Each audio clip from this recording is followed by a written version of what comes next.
एक बड़ी मशहूर महिला है। भारत सरकार ने उन्हें पद्मश्री से भी नवाजा। देश की सबसे अमीर महिलाओं में इनकी गिनती होती है। लेकिन सोशल मीडिया पर तस्वीरें आती हैं कि एक दिन ये सड़क पर बैठकर चूल्हे पर कुछ पका रही है। ये देख लोगों को हैरानी भी होती है और जिज्ञासा भी। क्या है पूरा मामला, विस्तार से बताएंगे। फिर बात उस संघर्ष पर भी होगी जहां लोगों ने अपना शरीर ढकने, अपने स्तनों को ढकने के लिए टैक्स दिया और इसके खिलाफ फिर आवाज उठाई। लेकिन आज 200 साल बाद उस संघर्ष को याद कर दो राज्यों के मुख्यमंत्री साथ आए हैं। वहीं दो और राज्य हैं दक्षिण भारत के, जहां दो राज्यों के मुख्यमंत्रियों के बीच में टसल हो गई। किस वजह से? आईफोन के नाम पर। पूरी खबर पर विस्तार से बात करेंगे। साथ ही उस आपदा पर भी बात करेंगे जिस वजह से एक राज्य धधक रहा है। नेवी की भी टीम डिप्लॉयड है, लेकिन देश को इसकी खबर तक नहीं। दक्षिण भारत की इन सारी खबरों पर विस्तार से बात करेंगे आरबम के इस एपिसोड में। तो अक्षता, जूम कॉल से हम क्यों कनेक्टेड है, पहले आप ही इसका रीजन बता दीजिए। तो सोनल, आप हमारे स्टूडियो में है, मैं बाहर हूँ हॉलीडे पे। तो मैंने थोड़ा कुछ दिनों को लीव लेकर यहीं पे मैं दिखाती हूँ एक्चुअली कहाँ पे हूँ मैं। एक सेकेंड। दिख रहा है आपको? हाँ, बहुत बहुत क्लियर दिख रहा है। हिल स्टेशन, बहुत अच्छा टेम्परेचर भी, ठंडा ठंडा सा दिख रहा है। तो ये एक्चुअली हिल स्टेशन है तमिलनाडु में, जो मैं पहले एपिसोड से बोल रही हूँ, कोडाईकनाल बोलकर तमिलनाडु में। तो मेरी पेरेंट्स यहाँ पे है अभी, तो इसलिए जब भी मैं छुट्टी लेती हूँ घर आती हूँ तो यहीं पे आ जाती हूँ। तो एक्चुअली एक वेकेशन और घर जहाँ पे है वो सब एक चीज कंबाइंड है मेरे लिए। यहाँ पे तो होली उतना ज्यादा मनाते नहीं है, लेकिन जितने बच्चे हैं ना, क्योंकि इतना फन है तो फिर मनाते हैं। जैसे मैं स्कूल में जब मैं थी उस समय मनाती थी, क्योंकि मतलब मजा आता था बस। लेकिन स्कूल वैसे तो के एक बाद फेस्टिवल नहीं है। ओके, अगली बार आप नॉर्थ इंडिया में होंगे तो हम आपको एकदम ऑथेंटिक होली सेलिब्रेशन का एक्सपीरियंस करवाएंगे। हाँ, मेरे को जैसे आर्मम में मेरे को भी नॉर्थ और हिंदी के बारे में एजुकेट हो रहा है इसके वजह से, और इसको एक एक्सक्यूज यूज करके होली के बारे में भी मैं पूरी जान लेती हूँ। हाँ, तो शुरुआत कहाँ से करें इस बार? केरला से करें, क्योंकि केरला से करते हैं क्योंकि हम फेस्टिवल के बारे में ही बात कर रहे हैं। हाँ, और मैंने बहुत इंटरेस्टिंग विजुअल देखा। मतलब सुधा मूर्ति की मैंने सोशल मीडिया पर फोटो वायरल होते हुए देखी। लोग लिख रहे थे कि इतनी बड़ी महिला है, पद्म भूषण जीता है, लेकिन फिर भी देखो सड़क पर बैठकर कैसे चूल्हा जलाई है। ट्रेडिशन को जिंदा रखा है इन्होंने। क्या है वो ट्रेडिशन, और मतलब क्यों सेलिब्रेट किया जाता है? अब मेरे को लग रहा है कि वो उस पिक्चर से ना ज्यादा क्यूरियोसिटी, ज्यादा आर्मम भी जनरेट हुआ है कि सुधा मूर्ति क्या कर रही है वहां पे रोड में बैठ के ऐसे सिंपल सा ड्रेस करके। एक मतलब वो जो अर्दन पॉट बोलते हैं ना, उसमें कुछ खाना बना रही है, ऐसे क्यों कर रही है रोड पे। तो ये एक्चुअली एक फेस्टिवल है केरला में, तिरुवनंतपुरम में जो मनाते हैं यूजुअली इस टाइम पे। एनुअल फेस्टिवल है आर्टिकल पोंगला बोलकर। तो ये एक्चुअली एक फेस्टिवल है जहाँ पे महिला सेलिब्रेट करते हैं। और इसलिए क्योंकि मतलब केरला में और पूरे देश में शबरीमला के बारे में जानते हैं और बोलते हैं महिला वहां पे अलाउड नहीं है। उसी टाइम में जब most of the main Sabarimala जाते हैं उस समय यहाँ पे ये सेलिब्रेट होते हैं, और ज्यादातर महिलाएं ही सेलिब्रेट करते हैं। अगर आप देखोगे पूरे रोड में ना लाखों महिलाएं होंगे, और ऐसे ही सब बैठ के स्ट्रीट पे बैठ के, किसी को कोई पता नहीं होगा, सब मतलब दूर से आते हैं, ऐसे बैठ के बस एक पॉट के साथ बैठते हैं और फिर मतलब आग पे पोंगल बनाते हैं। पोंगल जो स्वीट पोंगल है, जो चक्र पोंगल हम बोलते हैं, वो बनाते हैं। और लाखों लोग हैं। तो एक्चुअली इस फेस्टिवल, इस त्योहार को ना एक गिनेस वर्ल्ड रिकॉर्ड भी है इसके लिए। तो मैं एक्चुअली वो डेटा में निकालती हूँ कि इन 1997 ना पहले वर्ल्ड रिकॉर्ड बना था, क्योंकि उस समय 15 लाख महिलाएं आए थे एक साथ तिरुवनंतपुरम में। और फिर अगर आप देखोगे 2009 में 2.5 मिलियन लोग आए थे। तो अगर आप मतलब दैट इज 25 लाख या कुछ होगा फिर। तो ऐसे इतने ज्यादा लोग आते हैं, और इस बार भी बहुत ग्रैंडली हुआ था, क्योंकि कुछ सालों से प्रॉब्लम हुआ था कोविड की वजह से। क्योंकि ये बहुत क्लोज पास में फेस्टिवल होते हैं और सब मतलब रोड पे खड़े होते हैं ऐसे। और अगर लाखों है तो फिर ऑब्वियसली कोविड के टाइम पे मनाता नहीं जाता था, सब घर में कर रहे थे। तो अभी वापस शुरू हुआ तो ज्यादा लोग आए थे, इतने भीड़ थे। और अगर आप पिक्चर्स देखोगे, इतने लोग, आई थिंक 10:30 बजे शुरू हुआ इस बार, और ये एक दिन पहले, मतलब विमेंस डे एक दिन पहले हुआ था।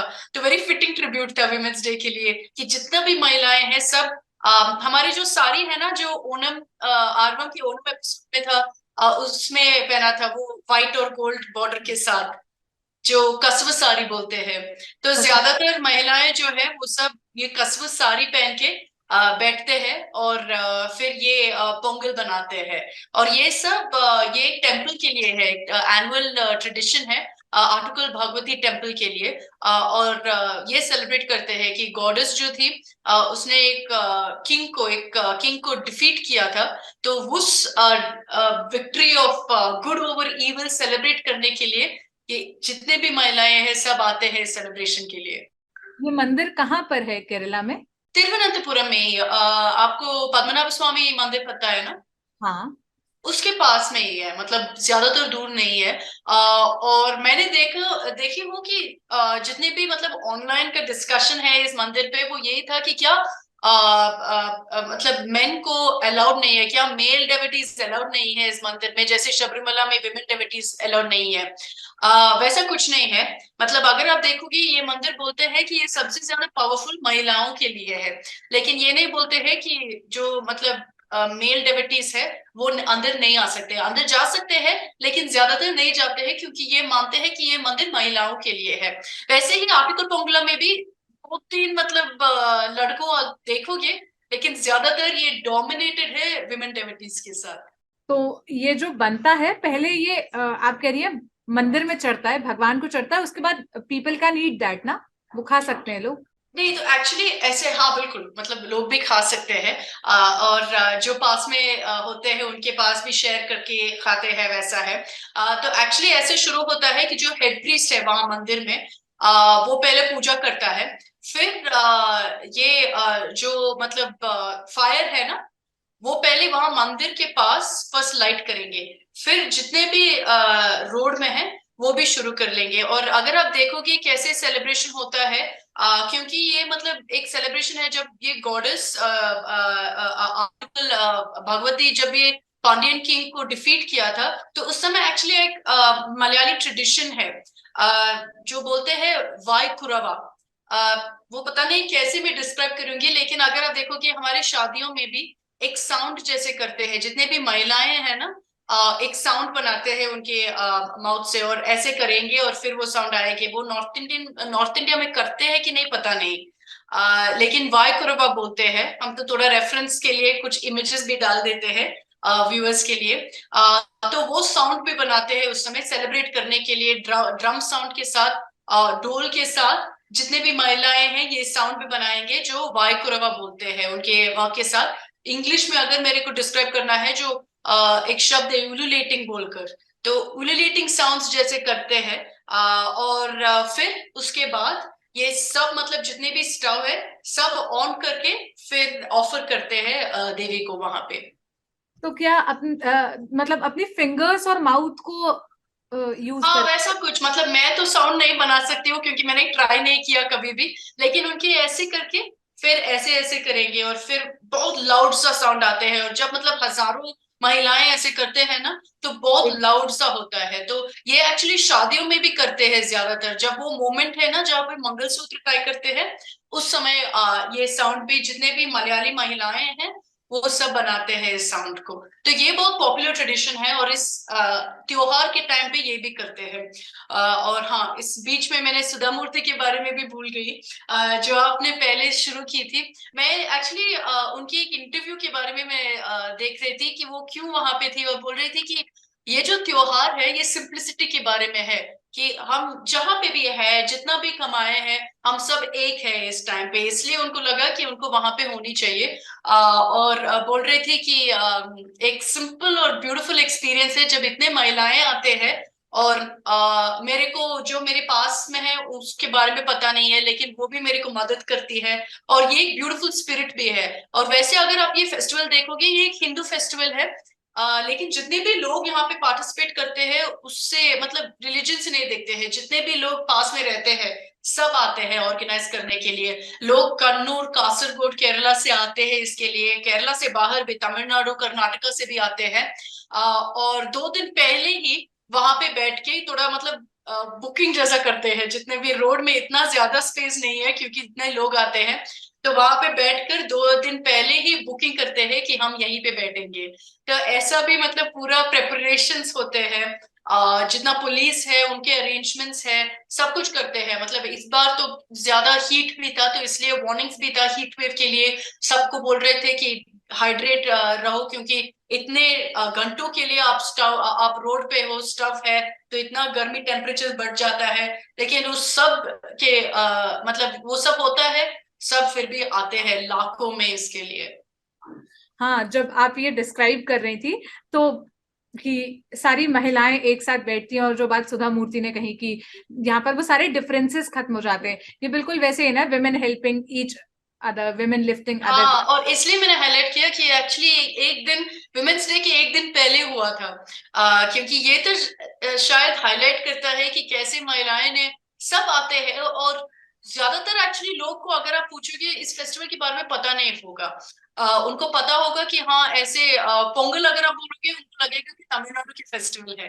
आर्टिकल पोंगला एक्चुअली बहुत बड़ा फेस्टिवल है केरला में, और हर साल इतना बड़ा सा हर बार सेलिब्रेट करते हैं कि लाखों महिलाएं ऐसे स्ट्रीट पे आते हैं, और कभी कुछ वायलेंस, कुछ कुछ रॉन्ग डूइंग कुछ नहीं होता है, लॉ एंड ऑर्डर का कुछ प्रॉब्लम नहीं होता है, क्योंकि सब आते हैं बिना कास्ट क्रीड रिलीजन कुछ नहीं देख के वहां पे बैठते हैं इसके लिए। तो एक और रिकमेंडेशन मिल गई, अगर कोई साउथ इंडिया घूमने जाना चाहते हैं। तो यूजुअली इस टाइम में ही आता है, मार्च बिगिनिंग या फेब एंड में, इस समय ही आता है। डेट्स थोड़ा डिफर करता है क्योंकि मलयालम कैलेंडर के ऊपर है। हम्म, तो आप जा सकते हैं, ये लाइव विटनेस भी कर सकते हैं, और कितना इंटरेस्टिंग है ये देखना कि इतने सारे लोग, और सबका थोड़ा थोड़ा टेस्ट भी डिफरेंट होता होगा ना, मतलब भले रेसिपी है। हाँ, मतलब कुछ लोग तो डेट्स डालते हैं उनके पोंगल में, कुछ लोग नट्स डालते हैं, कुछ लोग ज्यादा जैगरी डालते हैं, कुछ लोग शुगर यूज करते हैं, तो थोड़ा मतलब चेंज भी रिमिक्स करते हैं उनके पोंगल को, क्योंकि उसके बाद उनके परिवार को देना है। तो थोड़ा चेंज करके फिर मतलब करते हैं वैसे। आप बहुत सारी वैरायटी ऑफ कौन सा पोंगल है, पोंगल हाँ। जो चक्रा पोंगल। चक्र पोंगल, चक्र मतलब स्वीट, चक्र मतलब शुगर। अच्छा, तो आप वैरायटी ऑफ चक्रा पोंगल भी ट्राई कर सकते हो। हाँ, वैसे भी वो डिश तमिलनाडु में भी बहुत पॉपुलर है। जब पोंगल के फेस्टिवल है उस समय आपको जो सेवरी पोंगल है, जहाँ पे पोंगल जो दाल मतलब पेपर डालते हैं, थोड़ा जीरा डालते हैं, वैसे वाला पोंगल मिलेगा, और चक्र पोंगल भी मिलेगा जो स्वीट पोंगल है। इतना सुन सुन के मेरा खाने का मन कर गया है। वापस आरवम पे ही आते हैं, शो पे ही रहते हैं। बात महिलाओं की हो रही है, बात महिलाओं से जुड़े एक त्योहार की हो रही है, तो हम तमिलनाडु की तरफ भी बढ़ जाते हैं, क्योंकि वहां से मैंने तस्वीरें देखी कि केरला के चीफ मिनिस्टर और तमिलनाडु के चीफ मिनिस्टर ये दोनों साथ आए, और कहा गया कि 200 ईयर्स हो गए हैं ना, हिंदी में शनार कहते हैं, शनार रिवॉल्ट, अंग्रेजी में चिनार रिवॉल्ट कहते हैं ये। हाँ, जो मतलब ये एक्चुअली एक कास्ट मूवमेंट था, जो नाडार कास्ट था। ज्यादातर जो उस समय 1800s में ट्रावनकोर स्टेट में था, जो अभी केरला बन गया है, ट्रावनकोर स्टेट में था।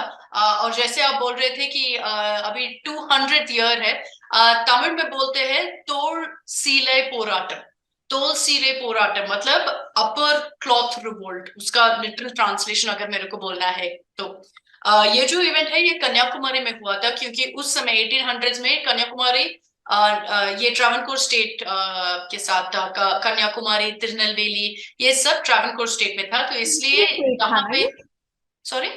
प्रिंसली स्टेट था ना ये, मतलब तब हाँ, राज princely state of Travancore, exactly. तो यहाँ पे जो ट्रावनकोर किंग्स था, वहां पे ज्यादातर रूल किया था, और जो केरला की बाउंड्रीज है उससे थोड़ा डिफरेंट था। और इसलिए जो कन्याकुमारी है अभी साउथ तमिलनाडु में, वो actually Kerala actually Travancore state के साथ था। और यहाँ पे भी ज्यादातर ये तोल सीले पोराटम जो मैं बोल रही थी, वो ज्यादातर यहाँ पे ही हुआ था।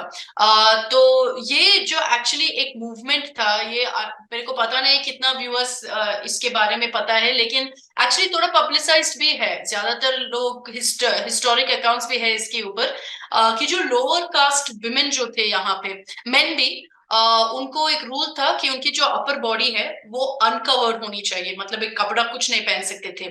तो इसके ऊपर रिवोल्ट हुआ था, इसलिए क्योंकि जो लोअर कास्ट थे उनको बोलते थे कि आप पहन नहीं सकते हो जब कोई अपर कास्ट के आदमी आ रहे थे आपके पास।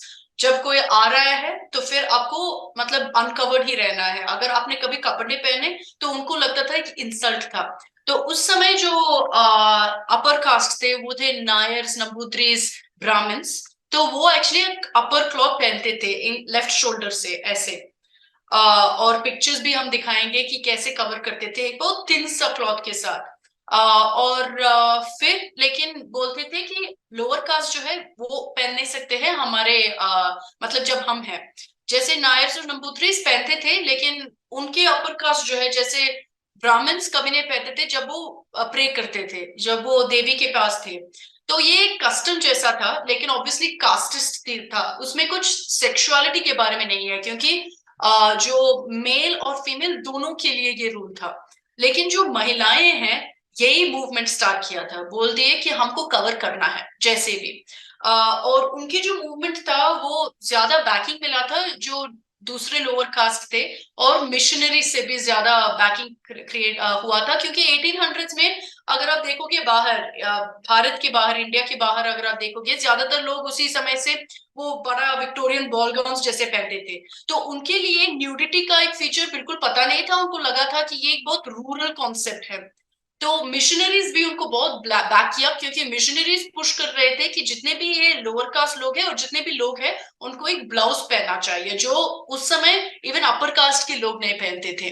तो इसके ऊपर एक बहुत बड़ा रिवोल्ट हुआ, और जितने भी महिलाएं मार्केट जाते थे और कुछ पहनते थे, तो फिर जहां भी ये अपर कास्ट के लोग थे या आदमी थे, उनको टारगेट करके, उनको अटैक करके जो कपड़े थे वो निकालेंगे।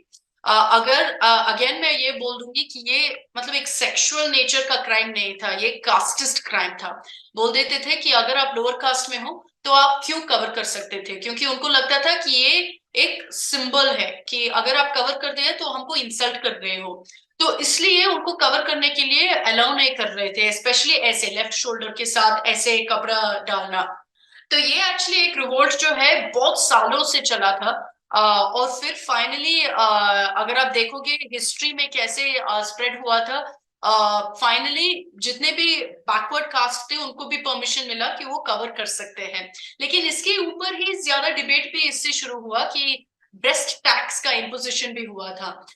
और ये ब्रेस्ट टैक्स क्या है, इस पे थोड़ा सा वेरिंग अकाउंट्स है, लेकिन यही था कि अगर कोई कवर किया था तो उनको ब्रेस्ट टैक्स पे करना पड़ेगा, और इसका वेरिंग फॉर्मेट्स भी था कि क्या कितना कौन पे करेगा। तो इस पे भी वेरिंग अकाउंट्स है, लेकिन इस रिवोल्ट को सेलिब्रेट करना, इसलिए जो केरला सीएम था और तमिलनाडु सीएम था दोनों आए थे। ऑब्वियसली बहुत पॉलिटिकल कमेंट और पॉलिटिकल बात भी हुआ था, लेकिन वो सब पीछे रख के हमको ये लगा कि इस मूवमेंट के बारे में हम बात करें। मैं जब इसके बारे में पढ़ रही थी अक्षता, तो अब आई डोंट नो कि ये, क्योंकि हर हिस्ट्री के अलग अलग वर्जन्स होते हैं, सबका अपना अपना पर्सपेक्टिव होता है। मैंने जब पढ़ा तो मुझे पता चला कि ब्रेस्ट टैक्स आइडेंटिफाई करने का तरीका भी ये था कि जो राजा के टैक्स कलेक्टर्स थे वो घर घर जाते थे, and they use to touch महिलाओं के स्तनों को वो छू कर कि क्या साइज है उसके आधार पर एग्जैक्टली टैक्स लगाते थे।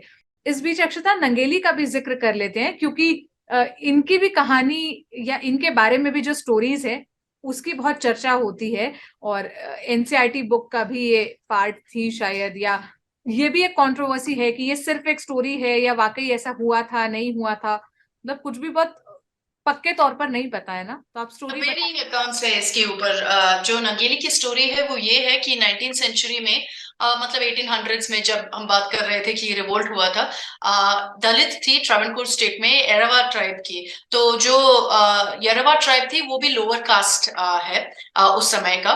तो उस समय ये कास्ट को भी ऐसे बोलते थे कि आप अपर क्लॉथ नहीं पहन सकते थे। तो नंगेली का स्टोरी यही है कि उसने इन प्रोटेस्ट उनके ब्रेस्ट कट ऑफ कर दिया, पूरे काट के प्रोटेस्ट किया था। और ये स्टोरी मतलब कुछ लोग बोलते हैं कि एक रियल स्टोरी है, क्योंकि वो प्रोटेस्ट कर रहे थे ब्रेस्ट टैक्स के खिलाफ। कुछ लोग बोलते हैं कि ये एक फिक्शनल स्टोरी है, ऐसा कुछ नहीं हुआ था, क्योंकि ब्रेस्ट टैक्स भी एक फिक्शनल आइटम है, जब कभी नहीं हुआ था, क्योंकि ऐसे टैक्स मेन पे भी थे, जो मतलब आर्मी थे उनके ऊपर भी था।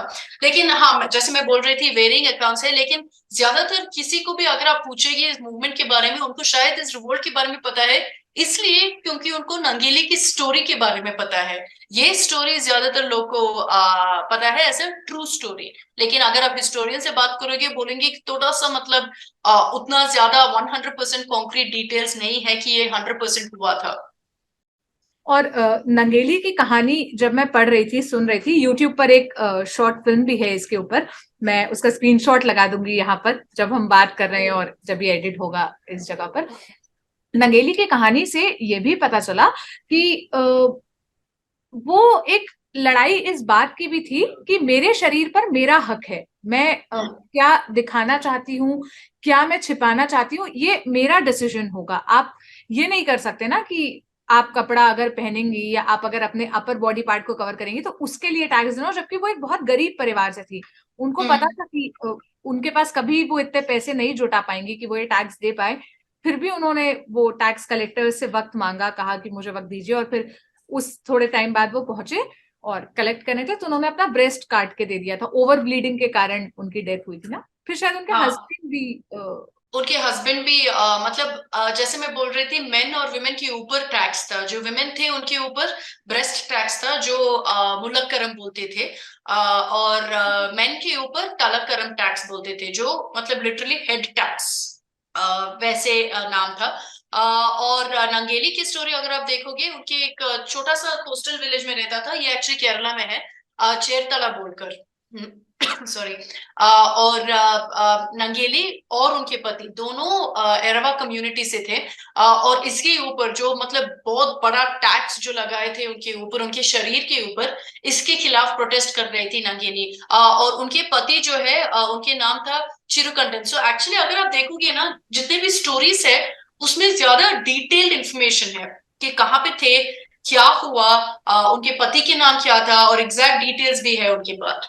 इसीलिए मुझे जो आप बात कह रही है ना कि बहुत माइन्यूट डिटेल्स भी अवेलेबल है, कौन से गांव की बात है, क्या बात है, इस वजह से ये कंट्रोवर्सी है। कुछ लोग बहुत स्ट्रांगली मानते हैं कि ऐसा हुआ ही था, और कुछ का मानना है कि नहीं हुआ था। अब नंगेली की स्टोरी रियल थी या नहीं ये तो हमें नहीं पता, लेकिन चिनार रिवॉल्ट हुआ था और ये इतना बड़ा था। इसका अंदाजा आप इसी बात से लगाइए कि 200 ईयर पर दो स्टेट के चीफ मिनिस्टर, और ये दोनों भी शायद एक ओबीसी से और एक लोअर कास्ट से आते हैं ना, मतलब ऐसा कुछ है। नहीं, तो एक्चुअली अगर आप देखोगे, पिनराई विजयन का स्टोरी ऐसा है कि उनको मतलब पूरा कनेक्ट था इसके ऊपर। और अगर आप देखोगे, लेफ्टिस्ट लीडर्स जो है वो मानते हैं कि ऐसे डिस्क्रिमिनेशन हमेशा से ऐसे डिस्क्रिमिनेशन ठीक नहीं है, इसलिए उनको भी ज्यादातर इसके ऊपर। और अगर आप उनकी स्पीच पे देखोगे, दलित्स के बारे में बात करते हैं, दलित एम्पावरमेंट के लिए बारे में भी बात करते हैं। जो मैं बोल रही थी, तोल सीले पोराटम, वो एक्चुअली तमिल वर्ड है इस रिवोल्ट के बारे में। अगर आप मलयालम के शब्द अगर आप देखोगे, वो है मार मरक्यल समरम। तो सेम मीनिंग है दोनों रिवोल्ट का, बस मलयालम और तमिल में कैसे मतलब ट्रांसलेट करते थे। ये ऐसे फेमसली टर्म्स से बताता है कि ये हुआ था। तो कन्याकुमारी में ये इवेंट हुआ था, क्योंकि अगर आप देखोगे, ये जो कास्ट के बारे में हम बात कर रहे हैं, जो मतलब नाडार कास्ट है, वो ज्यादातर अभी भी डोमिनेंट है कन्याकुमारी में, तिरुनेलवेली में है, नागरकोइल में है। तो ज्यादातर ये पार्ट्स ऑफ तमिलनाडु में है, जो पहले ऑफ कोर्स ट्रावनकोर में है। तो इसलिए अभी भी इस 200 ईयर ऑफ द इवेंट में, 1800 से अब तक अभी भी याद करते हैं, क्योंकि ये जो स्ट्रगल्स है ना, ये लोअर कास्ट का, अभी भी शायद उतना प्रेवलेंट नहीं है, लेकिन अभी भी प्रेवलेंट है, क्योंकि उनको अभी भी राइट्स के लिए उतना ज्यादा ही पहचान और उतना ज्यादा ही फाइट करना पड़ता है।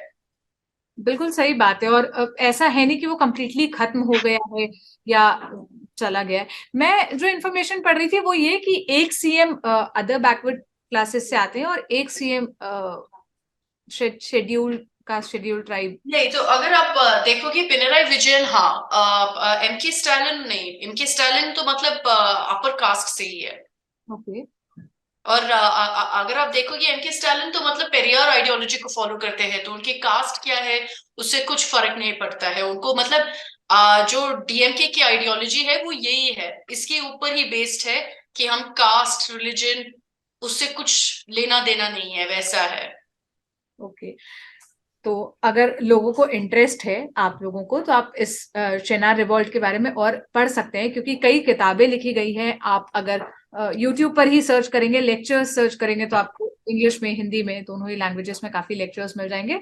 और अक्षता के पास रिकमेंडेशन में भी कुछ है, वो रिकमेंडेशन सेक्शन में बताएंगी, इसी से ही जुड़ा। एंड तक रुके रहिए। अब हम बढ़ते हैं कर्नाटका की तरफ। कर्नाटका क्या, कर्नाटका वर्सेस तेलंगाना की तरफ। काफी इंटरेस्टिंग स्टोरी है। फिर वर्सेस, मतलब कभी ना कभी आरवम में घूम फिर के कोई ना कोई दो स्टेट के बीच की वो आ ही जाती है। इस बार आईफोन बनाने को लेकर पॉलिटिकल वॉर छिड़ा है ना। बिल्कुल। ऐसे तो मतलब हर आर्मम एपिसोड में स्टेट वर्सेस स्टेट के बारे में अब हम बात करते हैं, तो कुछ लोकेशन के बारे में है, पानी के बारे में है, अभी जॉब्स और टेक्नोलॉजी के बारे में है। और जो मतलब आईफोन यूनिट आप बात कर रहे हैं, मैन्युफैक्चरिंग यूनिट कंपनी है फॉक्सकॉन। फॉक्सकॉन को ऑलरेडी एक यूनिट है तमिलनाडु में, चेन्नई के पास एक्चुअली, श्रीपेरुम्बदूर में। तो उनकी मैन्युफैक्चरिंग यूनिट कहाँ पे सेटअप होगा, इसके ऊपर ही ज्यादातर फाइट हुआ था। तो जो फॉक्समैन चेयरमैन है यंग ल्यू के नाम से, वो दोनों साइड से मिला था। तेलंगाना चीफ मिनिस्टर केसीआर के साथ मिला था, और केटी रामाराव से भी, और इस side Karnataka chief minister Basavaraj Bommai से भी। और ये दोनों मीटिंग के बाद पिक्चर्स भी आए थे, दोनों साइड मतलब बहुत मतलब स्माइल करके उससे मिल रहे हैं। उसके बाद दोनों प्रेस रिलीज भी रिलीज किया कि हाँ Foxconn thank you very much, हमारे मतलब स्टेट में इन्वेस्ट कर रहे हैं, यहाँ पे इतने जॉब्स मिलेगा, इतना लैंड हम दे रहे हैं मैन्युफैक्चरिंग यूनिट सेटअप करने के लिए। तो मतलब उसके बाद डाउट्स हुआ था कि ये कहाँ पे हो रहा है, क्या हुआ है, मतलब कुछ क्लैरिटी नहीं मिल रहा था। और तेलंगाना चीफ मिनिस्टर और Karnataka chief minister, Telangana chief minister बोल दिया कि हाँ हम इतना लैंड दे रहे हैं। कर्नाटका चीफ मिनिस्टर बोल दिया हम 300 एकर्स दे रहे हैं देवनाहल्ली और दोडबलापुर में, और 1 लाख जॉब्स क्रिएट करेगा कर्नाटका में। बसवराज बोम्मई ने एक स्टेटमेंट दिया था, thank you prime minister Modi वगैरह। उसके बाद फिर ये हुआ था कि कौन सा मतलब स्टेट में सेटअप करेंगे। तो तेलंगाना चीफ मिनिस्टर केसीआर ने ये पूरा डिबेट सेटल करने के लिए शेयर कर दिया जो लेटर उनको मिला था फॉक्सकॉन से, और बोल दिया कि ये सिर्फ एक लेटर ऑफ इंटेंट नहीं है, ये एक कंफर्मेशन है। और मतलब जो लेटर है उसमें यही बोलते हैं, और मैं बस इमीडिएटली एक लाइन में आपको बोलती हूँ कि क्या लिखा था। As discussed with you on March 2nd, Foxconn is committed to setting up a manufacturing facility and I seek the support of your team in operationalizing the Kongarkalam Park as early as possible. तो इस particular line से शायद ये पता चला कि Foxconn एक side choose कर लिया, और वो था तेलंगाना। बसवराज बोम्मई ने भी उनके स्टेटमेंट में एक लाइन डिक्लेयर किया कि फॉक्सकॉन हमको कमिट कर दिया, लेकिन शायद फॉक्सकॉन उनके लिए एक लेटर ऑफ इंटेंट जैसे दिया था, और तेलंगाना में अभी सेटअप कर रहे हैं। लेकिन शायद कुछ महीनों में ये कर्नाटका फैसिलिटी भी सेटअप करेंगे, या क्या होगा वो देखना पड़ेगा। लेकिन अभी के लिए तेलंगाना को मतलब राउंड 1 तो एटलीस्ट जीत लिया तेलंगाना ने। राउंड 1 जीत लिया, जैसे पता नहीं कौन सा वॉर। और जब ये स्टोरी मुझे देखी, मुझे लगा यार ये कितना इंटरेस्टिंग, और ये क्यों पॉलिटिकल हो गया। मतलब ठीक है, एक फैक्ट्री सेटअप होनी थी या जॉब्स जनरेट होंगी, मतलब स्टेट गवर्नमेंट के लिए तो बड़ी बात है, लेकिन आपस में एकदम वो पिक्चर्स शेयर कर रहे हैं, इधर वाले अलग पिक्चर्स शेयर कर रहे हैं, सोशल मीडिया पर अलग बस बना हुआ है, लोग अपने ओपिनियन शेयर कर रहे हैं कि यहाँ बनना चाहिए, नहीं हमें लगता है वहां बनना चाहिए। तो जहां नहीं, कहीं मतलब लेकिन मेरे को ना एक्चुअली पर्सनली मेरे को लगता है कि जितना भी हम फाइट देखते हैं स्टेट्स के बीच में, पानी के ऊपर, इसके ऊपर, उसके ऊपर, ऐसे जो फाइट है ना डेवलपमेंट के लिए, मेरे को अच्छा लगता है कि दोनों मतलब फाइट कर रहे हैं और लड़ाई कर रहे हैं कि हमारे स्टेट में आ जाओ, हमारे स्टेट में इन्वेस्ट करो, ताकि हमारे स्टेट में ज्यादा जॉब्स मिलेगा। वैसा तो अच्छा कंपेटिटिव एटमॉस्फेयर है, क्योंकि अगर आप देखोगे फिर जो जितने भी कंपनीज आते हैं, आपको एक एटलीस्ट सेंस मिल रहा है कि जितना भी कर सकते थे उतना कर रहे हैं दोनों स्टेट, दोनों राज्य, कि हमारे पास आ जाओ। तो ये अच्छा खबर है जितने भी यूथ है स्टेट्स में, और जितने भी लोग हैं एम्प्लॉयमेंट देख रहे हैं, उनके लिए एटलीस्ट अच्छा है कि स्टेट्स इतना कर रहे हैं। अगर 1 लाख जॉब्स अभी नहीं मिला कर्नाटका में, ये तो गारंटीड है तो मिलेगा फ्यूचर में, क्योंकि बसवराज बोम्मई की सरकार और जितने भी मतलब सरकार और अथॉरिटीज है वहां पे, वो ज्यादा काम कर रहे हैं इसके ऊपर। तो मेरे को एक्चुअली ये हेल्थी कंपटीशन जैसे लग रहा है। अच्छी अच्छी बात लग रही है। हाँ यहाँ से बढ़ते हैं हम आंध्र प्रदेश की तरफ, जहां से भी पिक्चर्स ही वायरल हुई। 4 ऐसे छोटे छोटे हाँ, शेर के बच्चे ना। ये हाँ। मतलब एक बहुत यूनिक स्टोरी है, क्योंकि एक्चुअली ये एक विलेज में हुआ था, गुमड़पुरम विलेज में, नंदियाला डिस्ट्रिक्ट में, आंध्र प्रदेश में। तो ये एक्चुअली एक जो विलेजर था बाहर गया था सुबह सुबह nature call to attend nature call, और उस समय उनको वहां पे देखा एक बुश में कि 4 ऐसे छोटे टाइगर कब्स थे, और चारों फीमेल टाइगर कब्स है। तो 4 मिल गए उनको, और फिर इमीडिएटली उनने फॉरेस्ट डिपार्टमेंट और जितने भी ऑफिशियल से उनको अलर्ट कर दिया। लेकिन थोड़ा सा दिक्कत है, क्योंकि ये जो 4 है वो ऑफिशियल्स बोल रहे हैं कि शायद 3 महीने का एज है। और बोलते हैं कि 48 आवर्स क्रूशियल है। जब से हमको मिलता है इस कब्ज को, 48 आवर्स से में उनके माँ ढूंढना है, और उनके साथ थोड़ा मिलना है, नहीं तो रिजेक्ट करेंगे ये छोटे कब्स को। और अब तक नहीं मिला। रिजेक्ट करेंगे मतलब? मतलब जो एनिमल्स हैं वो, अगर आप मतलब जो ह्यूमन टच है उसे रिजेक्ट करते हैं उनके छोटे बच्चों को। और इंस्टिंक्टिवली ना, जब उनके पास ये कब्ज नहीं है कुछ समय के लिए, तो फिर रिजेक्ट करते हैं, तो फिर उनको आइदर मार देंगे या उनको छोड़ देंगे, डंप कर लेंगे। तो इसलिए उनको 48 आवर्स में जो मदर था, जो माँ है, उनको मिलनी थी, लेकिन नहीं मिला अब तक।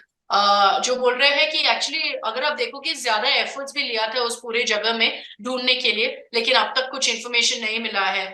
कुछ 70 कैमरास लगा था, ट्रैप कैमरास जो बोलते हैं, वहां पे सेटअप किया था, इंफ्रारेड सेंसर सेटअप किया था, लेकिन एक शॉट में भी जो टाइग्रेस है, जो माँ है, उनको नहीं मिला अब तक। अब इन बच्चों का क्या होगा? मतलब क्या फॉरेस्ट डिपार्टमेंट ही इनकी दो ऑप्शन है। एक तो मतलब एक जू में रख लेंगे, विच इज वेरी सैड, पर क्या करें। या दूसरे थोड़ा रिहैबिलिटेट करके एक और रिजर्व में रख लेंगे, जो अभी शायद वही ऑप्शन होगा। ये मुझे नहीं पता था 48 आवर्स वाला टाइम इतना क्रूशियल होता है या इम्पोर्टेंट होता है। स्ट्रे डॉग्स ने भी उन कब्स को अटैक किया था ना, उन बच्चों को, शेर के बच्चों को। एक्चुअली ये जो कब्स है ना, उनको एक्चुअली जब से मिला है उनको थोड़ा क्वारंटीन कर दिया, लेकिन उस समय जब विलेज में था, विलेजर्स को उतना पता नहीं कि एग्जैक्टली क्या हुआ है या कहाँ पे था या क्या कर रहे थे। फुटेज देख रहे हैं अभी कि एग्जैक्टली ये टाइगर कब्स वहां पे कैसे छोड़ दिया, क्योंकि चारों वहां पे ही है। तो ये कैसे हुआ, लेकिन अभी तो मतलब उनकी ट्रीटमेंट देख रहे हैं, बोल रहे हैं कि चारों बहुत हेल्थी है, उनको कुछ नहीं हुआ है, कुछ अटैक वगैरह कुछ नहीं हुआ है। उनको गोट्स मिल्क जो है वो दे रहे हैं, चिकन लिवर के पीसेस दे रहे हैं, तो ये सब दे रहे हैं, और मतलब हेल्थी है। लेकिन 48 आवर्स अभी गया है, तो ये थोड़ा सा प्रॉब्लम है। ये actually Nagarjuna Sagar Srisailam tiger reserve है, जहां पे एक्चुअली ये टाइगर कब्स को अभी देख रहे हैं। लेकिन प्रॉब्लम यही है कि अगर उनको कुछ नहीं मिलता है, तो फिर उनको मतलब एक जू में शायद रख सकते हैं, या कुछ रिजर्व में थोड़ा रिहैबिलिटेट करके रख सकते हैं।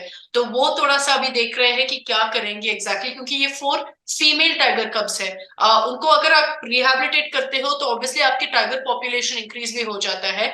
लेकिन जब ये छोटे 3 महीने के हैं, तो फिर थोड़ा सा दिक्कत भी होता है कि अगर जो टाइगर्स जो उनकी माँ नहीं है, क्या वो सर्वाइव कर पाएंगे। ज्यादा मॉनिटरिंग, ज्यादा ट्रैकिंग भी होना होगा। लेकिन जैसे आप बोल रहे थे कि जिसके पिक्चर्स अभी वायरल हो रहे हैं, ज्यादा मतलब पूरा देश में यही स्पेकुलेशन हो रहा है कि अभी क्या होगा, इन कब्स को क्या होगा, कैसे पालेंगे, क्या करेंगे, कोई अडॉप्ट करेगा, जू में रखेगा, क्या है। तो वो थोड़ा सा अभी देखना पड़ेगा, क्योंकि वाइल्ड लाइफ ऑफिशियल्स थोड़ा सा कंफ्यूज्ड है, क्योंकि अब तक टाइग्रेस कुछ नहीं मिला, सिर्फ पग मार्क्स मिला है, जो पॉ के मार्क्स है कुछ जगह, वो मिला है। लेकिन उसके बाद कुछ पिक्चर, कुछ ट्रैकिंग का डिवाइस कुछ नहीं मिला है। मतलब अगर मैं थोड़ा सा सेंसिटिव होकर सोचूं, तो इम्पैक्ट तो उस टाइग्रेस पर भी, मतलब हमें भले वो लैंग्वेज नहीं समझ में आती, हमें हमें नहीं पता होता, लेकिन कुछ तो फील होता ही होगा उन्हें भी, या नहीं बिल्कुल, लेकिन ये भी मतलब क्वेश्चन है कि क्या ये टाइग्रेस ने ही उनको रिजेक्ट करके वहां पे छोड़ दिया। ये चारों कैसे एक साथ बैठ के वहां पे था। और अगर आप देखोगे ये जो टाइग्रेस है इंस्टिंक्टिवली बहुत प्रोटेक्टिव है। और ये कैसे मतलब यहाँ से वहां गए थे, और जो टाइग्रेस थी वो पास में थी बोल रहे थे, लेकिन एग्जैक्टली कहाँ पे है अब तक पता नहीं चला। ये भी किया था कि जो कब्स थे, क्योंकि 48 आवर्स का डेडलाइन है, वो सोच रहे थे कि जब हमको मिलता है कुछ हिंट कि टाइग्रेस एग्जैक्टली कहाँ पे है, फिर हम जितने भी कब्स हैं वो एक केज में, छोटा सा केज में रखकर जो चिल्लाते हैं ना उससे टाइग्रेस आती है। लेकिन कहाँ पे एग्जैक्टली है पता नहीं चला, तो इसलिए वो स्टेप भी नहीं ले पाए। देखते हैं आगे क्या होगा। और यही मेरा होप। बस यही है कि मतलब जो भी हो, ऐसे तो बहुत मतलब डिफिकल्ट लग रहा है कि माँ के साथ एक मतलब रीयूनिफिकेशन हो सकता है।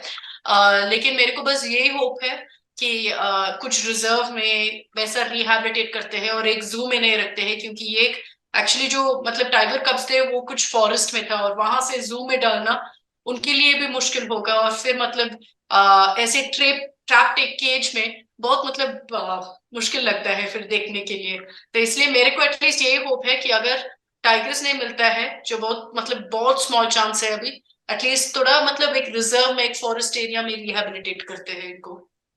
मैंने कभी सामने से ऐसे इतने छोटे तो टाइगर कब्स नहीं देखे। टाइगर देखा है जू वगैरह में, लेकिन हाँ ये इन्हें देख के बहुत क्यूट लग रहे थे। हाँ, प्यारे। और चारों ऑल फीमेल चारों पास साथ में ऐसे बैठ के, जो पिक्चर है वो बास्केट में है शायद, और हाँ, ऐसे वही चारों वही बैठकर ऊपर देख रहे हैं परफेक्टली। एकदम डरे हुए से, जैसे बिल्ली के बच्चे लगते हैं ना। हाँ एग्जैक्टली बड़े होके एग्जैक्टली। कितने खूंखार होंगे ये पता नहीं, लेकिन अभी तो बड़े क्यूट। अभी और बहुत क्यूट है, मेरे को अडल्ट भी बहुत क्यूट लगता है वैसे तो। हाँ डर लगता है लेकिन बहुत क्यूट है। हाँ, क्योंकि आपको बिल्लियां भी पसंद है। यू हैव अ कैट हाँ ना? एग्जैक्टली हाँ, मेरे दिल्ली घर में कैट है, यहाँ पे दो डॉग्स है। तो अभी जब आप यहाँ आई है तब कैट को कौन देख रहा है? बुरा मेरे लग। हस्बैंड सब आए भी है। ओके भाई। तो मैं अकेली आई हूँ फैमिली वेकेशन के लिए। ठीक है। और कुछ है? वैसे तो हमने पांचों स्टेट कवर कर लिए। मेरे को ना बस एक स्टोरी के बारे में भी बात करना था, क्योंकि ज्यादातर डिस्कशन इसके ऊपर हो रहा है। मेरे को पता है कि हम यूजुअली एक स्टेट से एक सब्जेक्ट लेते हैं, और जैसे केरला से वो त्योहार के बारे में बात कर रहे थे, मेरे को लगता है कि जो एक न्यूज स्टोरी है कोच्चि से, उसके बारे में भी हमको बात करनी है। ये एक्चुअली एक आग के बारे में है जो कोच्चि में अभी डेट क्या है, हाँ एटलीस्ट 10 दिन से जा रहा है। क्योंकि मार्च 2 से शुरू हुआ ये फायर एक वेस्ट प्लांट में, ब्रह्मपुरम वेस्ट प्लांट बोलकर। और अभी 10 दिन से ऐसे फायर जा रहा है, कंट्रोल में है, लेकिन पूरा रिमूव नहीं किया। और इसकी वजह से इतना पोल्यूशन है कोच्चि में कि लोगों को हेल्थ प्रॉब्लम्स हो रहा है। फायर डिपार्टमेंट डिप्लॉयड है, नेवी भी डिप्लॉयड है अभी इस एफर्ट में कि फायर पूरा एक्सटिंग्विश कर पाए। लेकिन ये मार्च 2 से अब तक ऑपरेट कर रहे हैं ब्रह्मपुरम वेस्ट प्लांट में। अब तक पूरा फायर नहीं डाउस किया, और इसलिए ना क्योंकि ये वेस्ट प्लांट में प्लास्टिक है। तो अगर आप सोच सकते हो ना कि इतना ज्यादा प्लास्टिक नॉन स्टॉप बर्न हो रहा है, तो इतना पोल्यूशन और पोल्यूटेंट्स एयर में है, तो ज्यादातर लोग को लगता है, और ज्यादातर लोग सीनियर सिटीजन बच्चों को बहुत दिक्कत हो रहा है। और वहां पे थोड़ा इवैक्यूएशन हुए हैं। केरला के हेल्थ मिनिस्टर एक मीटिंग भी ऑर्गेनाइज की है, जहां जहां पे एडवाइजरीज दी है लोगों की, अगर आपको रेस्पिरेटरी प्रॉब्लम्स हो रहा है, आपको अगर कॉफ हो रहा है, तो वहां से बाहर जाओ और कहीं और शिफ्ट हो जाओ। मेरे फैमिली फ्रेंड्स है वहां पे जो बोल रहे हैं कि बहुत खराब है सिचुएशन अभी, और वो भी देख रहे हैं कि हम कैसे घर छोड़कर कहीं और जगह जाएं अभी। लेकिन अभी टाइम है एग्जाम्स के लिए भी, तो बच्चों कहीं और नहीं जा सकते हैं, उनको मतलब वहां पे ही होना है। स्कूल्स कुछ समय के लिए बंद करवाया था, ऑफिस कुछ समय के लिए बंद करवाया था। तो ये जो सिचुएशन है बहुत डेंजरस है, और देखना पड़ेगा कि कितना समय के लिए ऐसे ही एक आग चले रहेगा। केरला हाईकोर्ट ने भी मतलब सुमो टू कॉग्निसेंस लिया था इसके बारे में, और बोल दिया कि कोच्चि एक गैस चेम्बर जैसे बन चुका है। और इसके ऊपर एक बहुत बड़ा सवाल भी उठाया कि कितना करप्शन हो रहा है, कि ज्यादातर अगर आप कॉन्ट्रैक्ट्स देख रहे हो वेस्ट मैनेजमेंट में, और ये शायद केरला में सिर्फ नहीं है, हमारे हर राज्य में प्रॉब्लम है कि वेस्ट मैनेजमेंट का प्रॉब्लम है। हमारे दिल्ली में भी अगर आप देखोगे इतना ज्यादा लैंडफिल साइट्स है, इसलिए क्योंकि पुअर वेस्ट मैनेजमेंट होता है।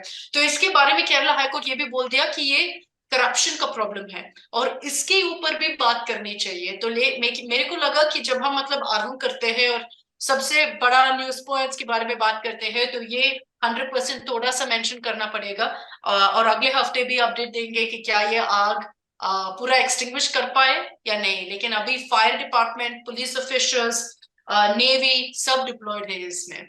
मेरा यही सवाल था कि अब तक आग बुझा क्यों नहीं पाए, क्या एरिया बहुत बड़ा है उसका? बहुत बड़ा है। आप सोचिए कि एक लैंडफिल जैसा एक वेस्ट प्लांट है, बहुत बड़ा है। अभी भी डंपिंग हो रहा है इलीगली वहां पे। आपके वाटर बॉडीज कॉम्प्रोमाइज्ड है इसके वजह से। और अगर आप देखोगे जितना भी मतलब स्पेस है एरिया में, पॉकेट्स में है आग। ऐसा नहीं है कि एक ही जगह हुआ है, इतना स्प्रेड हो चुका है कि एक जगह से दूसरा जगह, दूसरा जगह, और जितना भी पानी डाल रहे हैं उससे भी मतलब पूरा कंट्रोल में है। ऐसा नहीं है कि मतलब बहुत बड़ा आग हो रहा है, पूरा कंट्रोल में है। लेकिन अभी भी मतलब धीरे धीरे पूरा करके धुआं आ चल रहा रहा है। है, निकल हाँ रहा है। हाँ। और इसकी वजह से बहुत पोल्यूशन का प्रॉब्लम हो रहा है। सब मतलब डिप्लॉयड है वहां पे, एफर्ट्स ले रहे हैं कि कितना जल्दी क्या कर सकते हैं। ये आग कैसे शुरू हुआ उसके ऊपर भी इन्वेस्टिगेशन हो रहा है। केरला हाईकोर्ट ने ये भी बोल दिया कि क्या ये मैनमेड था, क्या ये आग किसी ने शुरू करवा दी। तो उसके ऊपर अभी भी सवाल उठ रहे हैं। लेकिन एफर्ट्स अभी ये है कि जितना भी हम मतलब एक्सटिंग्विश कर पाए उतना पहले करें। लेकिन नेवी भी डिप्लॉयड है, तो देखना पड़ेगा कितना समय लगता है। एरियली भी डाउस कर रहे हैं, उससे भी कुछ फर्क नहीं पड़ रहा है अभी। आई होप ये जल्दी बुझ जाए और लोगों की हेल्थ इम्पैक्ट ना नहीं, हो। आप समझ सकते हो ना कि अगर हम नोएडा के बारे में बात करते हैं, और जो लैंडफिल है पास में, गाजीपुर वाला, गाजीपुर, हाँ। अगर वहां पे एक आग पूरा लैंडफिल पे आया है, और आप तो समझ सकते हो, मैं तो गई हूँ वहां पे और इतना खराब है जो स्मेल है। लेकिन उसके ऊपर जितना प्लास्टिक है वहां पे, तो वहां पे जब आग निकलता है, और हर लैंडफिल और हर वेस्ट प्लांट का प्रॉब्लम है ये कि ज्यादातर प्लास्टिक्स है। तो जब प्लास्टिक में ऐसे हो जाता है कि पूरा आग स्प्रेड हो जाता है, तो पोल्यूशन और पोल्यूटेंट्स जो है, टॉक्सिक केमिकल्स जो रिलीज होता है, उससे ज्यादा शॉर्ट टर्म और लॉन्ग टर्म हेल्थ इफेक्ट्स हो सकते हैं। तो उसका कंसर्न है ज्यादातर। एंड में तो मैं बस इतना ही कहूंगी कि I hope, we all hope कि ये जल्दी बुझे और लोग बीमार ना पड़े, मतलब लोगों की हेल्थ पे इम्पैक्ट। हाँ, और ऑलरेडी रिपोर्ट्स आ रहे हैं कि थोड़ा सा मतलब दिक्कत हो रहा है। रिकमेंडेशन सेक्शन की तरफ बढ़े, आप एक किताब रिकमेंड करना चाह रही थी। तो एक जो है, क्योंकि हम ट्रैवनकोर के बारे में बात कर रहे हैं, ब्रेस्ट टैक्स के बारे में बात कर रहे हैं, और ये जो पूरा प्रोटेस्ट और रिवोल्ट के बारे में बात कर रहे हैं, मेरे को लगा था कि एक अच्छा बुक है मनु एस पिल्ले से, द आइवरी थ्रोन बोलकर, वो एक अच्छा बुक है।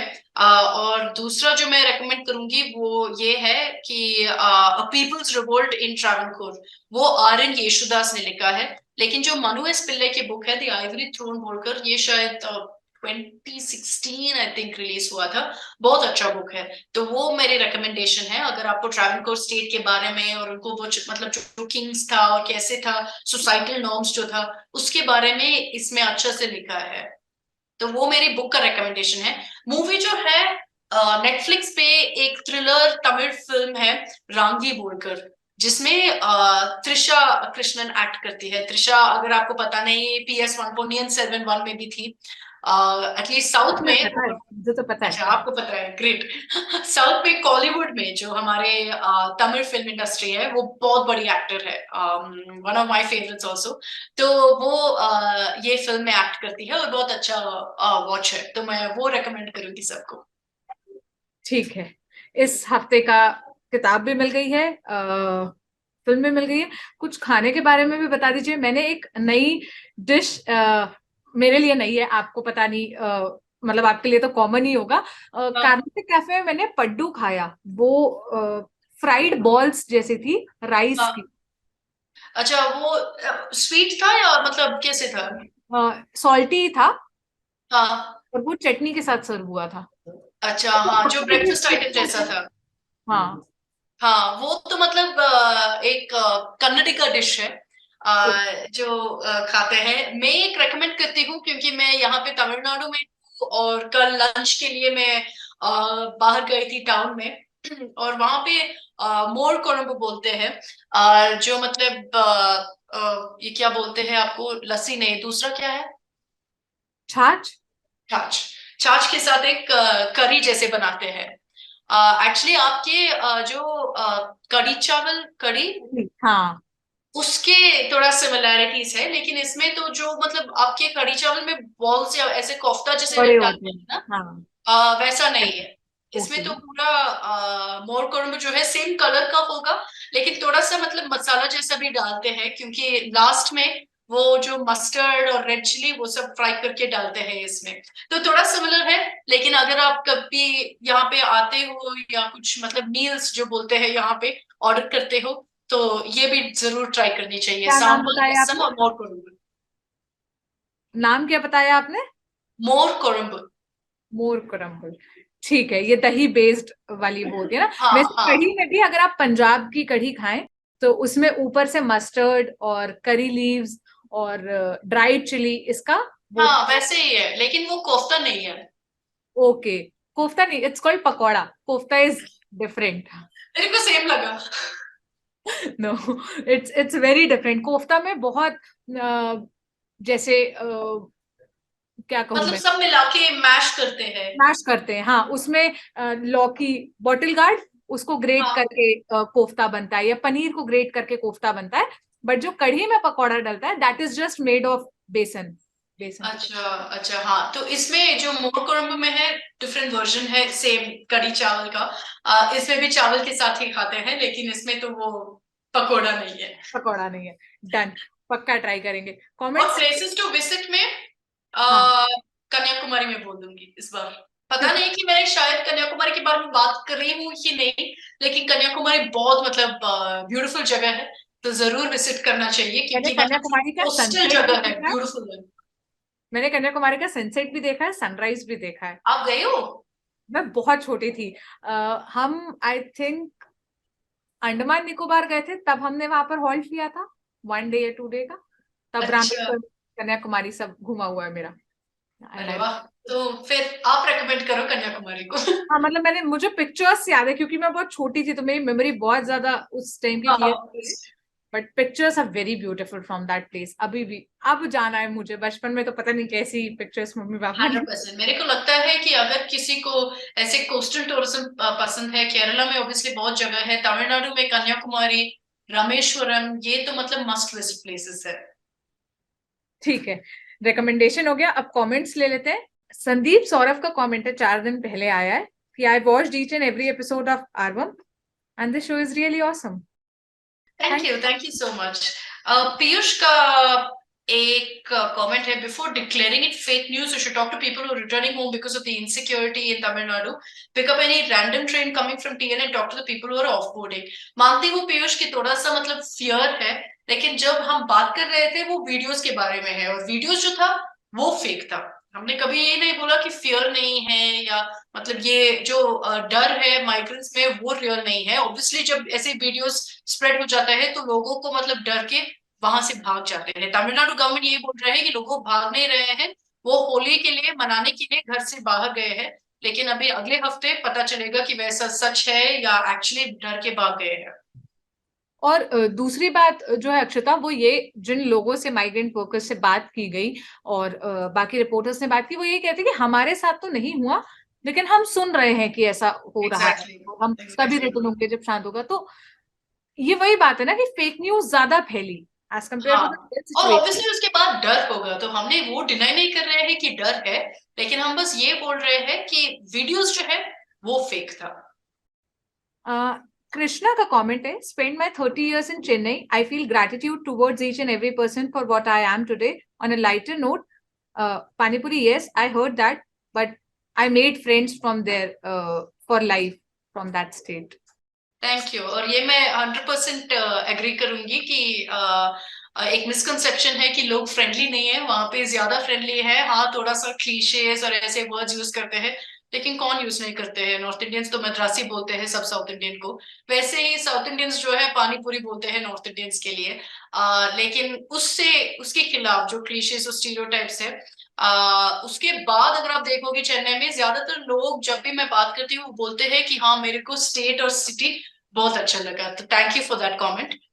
एक और मैं लेती हूँ अमित कुमार से। North Indians are unable to understand Tamil, Telugu, Kannada and Malayalam because all these languages have different words from Hindi, so kindly please make some videos to learn these languages.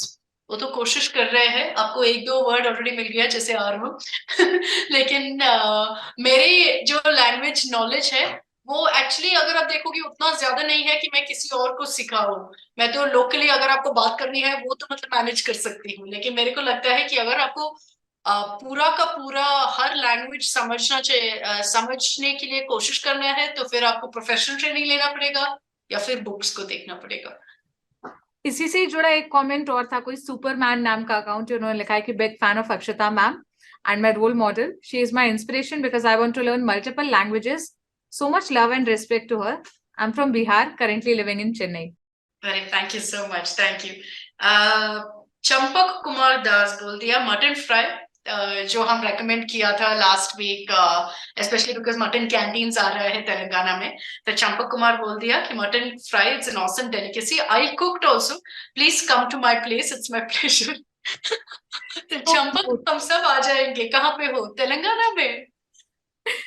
बहुत सारे कमेंट अब मैं एक एक करके पढ़ूंगी तो ये पूरा एपिसोड छोटा पड़ जाएगा, लेकिन क्योंकि लास्ट टाइम अक्षता आपने हिंदी में इंट्रो दिया था, तो जैसे प्रीतम का कमेंट है कि अक्षता हिंदी इंट्रो इज सुपर, उस पर रिप्लाईज भी है बहुत सारे। बहुत सारे लोगों ने यही बात लिखी है कि बहुत अच्छा इंट्रो था। किसी ने एक रिकमेंडेशन भी दिया है कि अक्षता को ऐसे नए नए गेस्ट के साथ ना लोकल लैंग्वेज में बात करनी चाहिए, भले हमें समझ में ना आए बट हम सुनेंगे उसको और कुछ वर्ड्स 100% वो जब नेक्स्ट हो जाता है तो वो ही करेंगे। इस बार तो मैं इंट्रो नहीं कर रही हूँ। सोनल आप ही इंट्रो प्लीज कर रहे हैं। नेक्स्ट वीक से जब मैं आपके साथ हूँ स्टूडियो में तो शायद कर लेंगे एक और बार, क्योंकि थोड़ा सा ट्रेनिंग भी करनी चाहिए मेरे को। डन। तो ये था आर्वम का एपिसोड। आपको क्या अच्छा लगा, क्या नया पता चला, आपके क्या सुझाव हैं ये बताइएगा। कैमरा क्वालिटी और वीडियो की उसके बारे में मत कमेंट करिएगा, क्योंकि हमने एकदम क्या कहते हैं वो आपदा में अवसर खोजा है। और मैं बहुत खराब हुआ कैमरा फ्रेमिंग के साथ, मतलब बोलते हैं हेडरूम कम करो, हेडरूम ऊपर करो, लाइटिंग ऐसे करो वैसे करो, मेरे को मैं कभी नहीं होता है मेरे से। नहीं, मतलब कोई शिकायत इसलिए मत करिएगा क्योंकि अक्षता छुट्टी पर काम कर रही है और वो भी इसका उनको कोई कॉम्प ऑफ, कोई एक्स्ट्रा सैलरी कुछ नहीं मिलेगा। तो ये जस्ट एक फेवर ही है हमारे लिए, हम सब के लिए लेकिन ऑडियंस। नेक्स्ट वीक मैं आ रही हूँ, नेक्स्ट वीक वापस स्टूडियो में सोनल। ठीक है, तो हम मिलते हैं नेक्स्ट वीक। मैं आपके लिए गुजिया लेकर रखूंगी। बाय, जल्दी आइएगा।